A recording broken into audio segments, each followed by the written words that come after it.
for the opportunity to speak with you for a minute today. Can I ask, how many of you out there are children of divorce? You may not have thought of yourself as that before.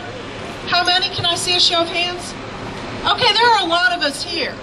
I am, let's just say I'm more than 40, okay? So I don't have to divulge my age. But for more than 40 years, I've tried very hard to get past my parents' divorce, to go through counseling and to go through the process of healing, because when I was 7, my mother asked my father for a divorce, and on that day I lost my family. But what I didn't count on is that same day I also lost my father. And I can tell you firsthand that every other week on Sunday is not enough time to spend with your father. What happens to a young girl when her father is taken away is that there is a hole in your heart that develops for that lost parent. And as much as you don't want to constantly think about that lost parent, it becomes somewhat of a cruel obsession, if you will. A deficit, a hole that you can't fill unless you have substitute time with that parent. So when I was 12, I was lucky enough to go before a judge who listened to me to determine if I was old enough to have a say or to be part of the decision of who I should live with.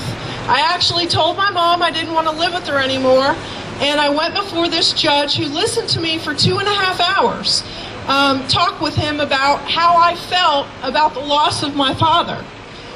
And he gave me the opportunity to move to live with my father. And what was funny is then all of a sudden, guess what? I had a deficit for my mother. You know, is there no happy ending here? Well, there really wasn't, because I was living a split life. I was either with my mother or I was with my father, but I was always having a miss for one or the other. And yes, it did balance me out in some ways to have that lost time with my father. But the bottom line is how can it be different for children now?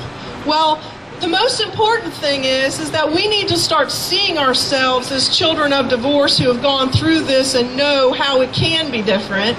And we need to start speaking for those 7-year-olds that we see, and for these young children that are going to go through the same thing that we went through if we don't step up and do something about it.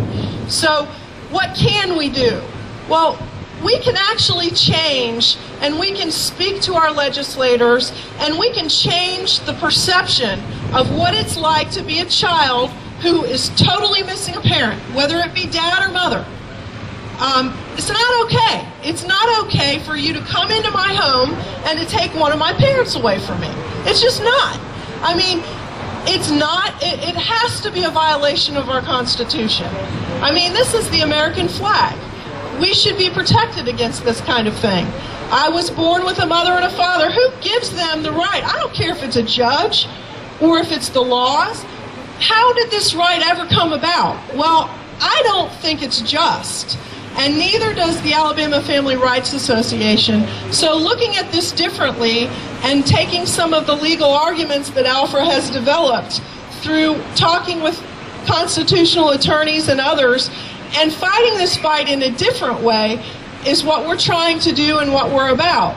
But fundamentally, we're about a child having both parents, not winning your children from the other parent and continuing this feud and fight forever, but stopping the fight and saying, hey, we decided to have this child together, and now we get to raise the child together, and there has to be a truce here for the sake of our child, so our child can have both parents.